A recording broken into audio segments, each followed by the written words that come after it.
हर किसी के जीवन में कभी ना कभी ऐसे समय जरूर आता है जब एक लड़का हो या लड़की दोनों एक दूसरे के प्रति आकर्षित होता है और फिर यह आकर्षण दोस्ती में बदल जाता है और फिर यह दोस्ती प्यार की रूप ले लेता है।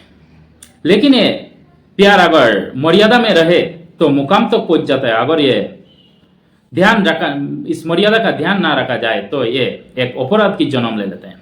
आज जिस केस की बारे में बात कर रहा हूं इस केस में भी ऐसे ही होता है, जो मर्यादा का ध्यान नहीं रखा जाता है और फिर एक अपराध की जन्म लेता है, फिर एक मर्डर किया जाता है। तो आइए सुनाते हैं क्या है पूरे कहानी और कहा की है। नमस्कार आदाब, आप सभी को स्वागत है मेरी यूट्यूब चैनल रियल स्टोरी में। उम्मीद है कि आप अच्छे होंगे, अपनी ख्याल रख रहे हैं। आज की जो घटना है, यह घटना कर्नाटक की है। कर्नाटका की एक जगह मेलुकुटी के पास एक गांव की रहने वाली 28 साल की महिला दीपिका गौड़ा, वो अपनी पति लुकेश और अपनी 8 साल की बेटे के साथ रह रही थी। वो एक प्राइवेट स्कूल में टीचर थी और उसकी जो स्कूल है वो अब उसके घर से तकरीबन 40 किलोमीटर दूर थी और रोज सुबह उठती और फिर 7 बजे घर से निकलती और स्कूटी से बस स्टैंड तक जाती और फिर बस स्टैंड में अपनी स्कूटी रखकर बस से अपनी बाकी की सफर तय करती थी। फिर वापस वो शाम को 6-6:30 बजे तो घर आती थी।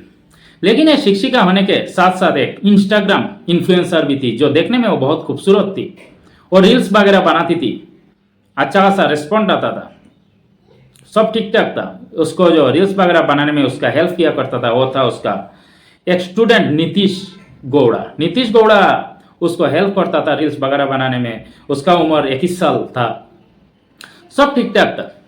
लेकिन अचानक एक दिन जो दीपिका है वो गायब हो जाती है।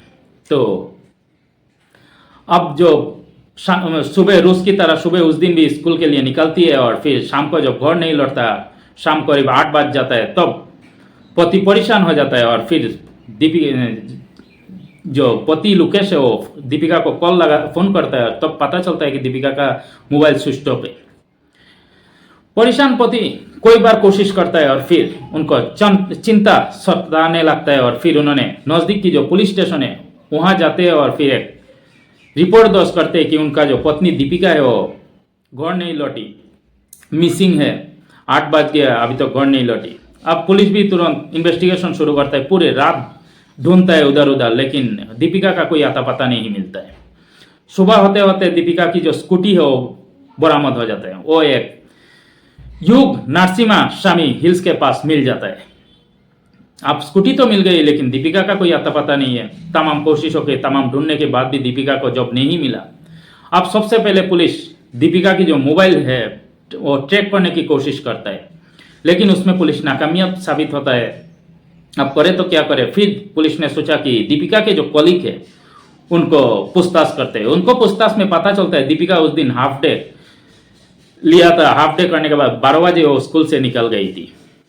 अब सवाल यह है कि दीपिका हाफ डे उस दिन क्यों वो 12 बजे निकल गई, कि वो तो रोज शाम को आती थी, स्कूल छुट्टी होने के बाद ही आती थी। क्या दीपिका का किसी का साथ चक्कर चल रहा था? अब तमाम पहलुओं में जो पुलिस है वो कोशिश करता है, ढूंढता है। आप दीपिका को पति को भी पूछताछ करता है लेकिन ऐसा कुछ पता नहीं चलता है।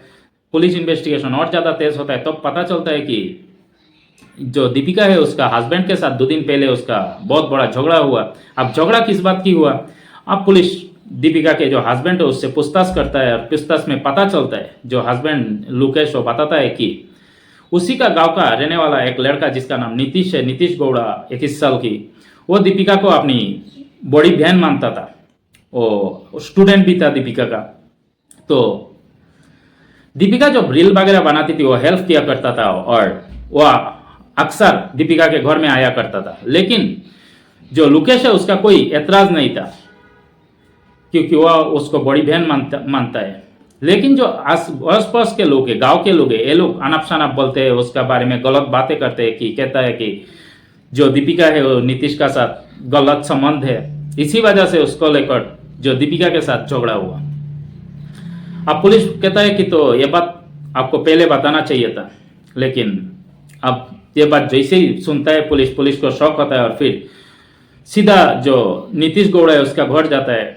घर जाने के बाद पता चलता है नीतीश भी 2 दिन से गायब है। पुलिस का शौक और पुख्ता होता है और फिर जो दीपिका के कॉल डिटेल्स रिकॉर्ड है वो निकलता है, तब तो कॉल डिटेल्स रिकॉर्ड भी आ जाता है, और तब पता चलता है कि जो दीपिका लास्ट बात की वो नीतीश से ही किया था।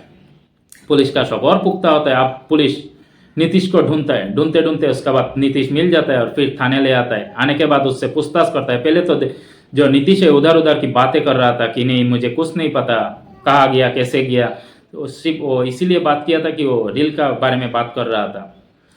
लेकिन पुलिस को इस बात से संतुष्ट, उसका जवाब से संतुष्ट नहीं हुआ, और पुलिस ने कहा कि सीधा सीधा बता दो, नहीं तो पुलिस कैसे उगलते, सोच कैसे उगलते पुलिस को पता है।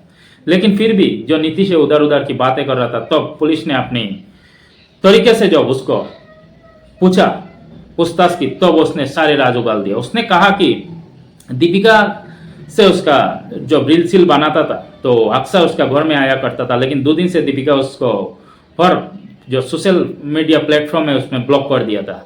वो चाहे व्हाट्सएप हो, चाहे फेसबुक हो, चाहे इंस्टाग्राम, सब में ब्लॉक कर दिया था। अब दीपिका से संपर्क नहीं हो पा रहा था। उसी दिन जब स्कूल गया तो जैसे तैसे उसने कॉल किया और फिर दीपिका को रिक्वेस्ट किया कि आप आ जाओ, मेरा बर्थडे है, बर्थडे बाद आप कभी मत आना, कभी हमसे संपर्क भी मत करना। लेकिन ये जो नीतीश है मन मन में दीपिका से प्यार कर बैठा था, तो दीपिका वो को बहुत रिक्वेस्ट करने के बाद दीपिका भी आती है और फिर इन लोग बर्थडे सेलिब्रेट करते हैं एक साथ। जब बर्थडे सेलिब्रेट है, सब चीज़ पार्टी वगैरह खत्म होता है, उसके बाद जो नीतीश है उसको प्रपोज करता है दीपिका को। जब दीपिका को प्रपोज करता है तो दीपिका मना कर देती है, कहती है नहीं ऐसा कुछ नहीं होगा, क्योंकि मेरा पति है, मेरा 8 साल की बेटा है, तुम मेरा स्टूडेंट हो, तुम मुझे दीदी कहकर पुकारते हो। जैसे ये बात मना किया दीपिका ने, वैसे ही नीतीश को गुस्सा आया और जो दीपिका के गले में दुपट्टे था उससे उसका गला दबा दिया, और फिर पहले से ही खुदा हुआ जो गड्ढा था उसमें दीपिका को फेंक कर उसने उस पर माटी डाल दिया और फिर उसको वहां दफना कर वहां से भाग गया। तो इसी बात से पता चलता है जो नीतीश है वो पहले से तय कर रखा था, अगर दीपिका ने माना किया, अगर उसका बात नहीं माना तो उसे गड्ढे में दफना देगा, और अगर माना तो ठीक है। अब इस बात का भी पूछताछ होता है तो पता चलता है हाँ उसने ऐसा ही किया है। अगर उसने मना किया तो उसको मारने का प्लान उसका पहले से तय कर रखा था। इसके बाद पुलिस उसको जेल भेज देता है। आगे की इन्वेस्टिगेशन जारी है, उसका खिलाफ जो सबूत है वो इकट्ठा किया जा रहा है। पुलिस ने कहा कि अगर जितने सबूत है उसका खिलाफ जो इकट्ठा किया जाएगा, और कोर्ट से पुलिस ने मांग करेंगे कि उसके सख्त से सख्त सजा दी जाए। तो मैंने पहले ही कहा था कि जो प्यार का अगर मर्यादा में रहे, प्यार अगर मर्यादा का ध्यान रखा जाए तो मुकाम तो पहुंचता है, अगर मर्यादा का ध्यान ना रखा जाए तो यह अपराध की जन्म होता है। यह भी ऐसा ही हुआ, जो उसने इस मर्यादा का ध्यान नहीं रखा और फिर अपने ही टीचर को उसने प्रपोज की, जिसने उसके बाद उसने एक्सेप्ट नहीं किया तो उसको जान से मार दिया, मौत के घाट उतार दिया और फिर दफना दिया। तो फिलहाल यही था कहानी। अगर अच्छा लगा तो लाइक एंड सब्सक्राइब कर देना, एंड कमेंट करके जरूर बताना इस कहानी के बारे में क्या विचार है आपका।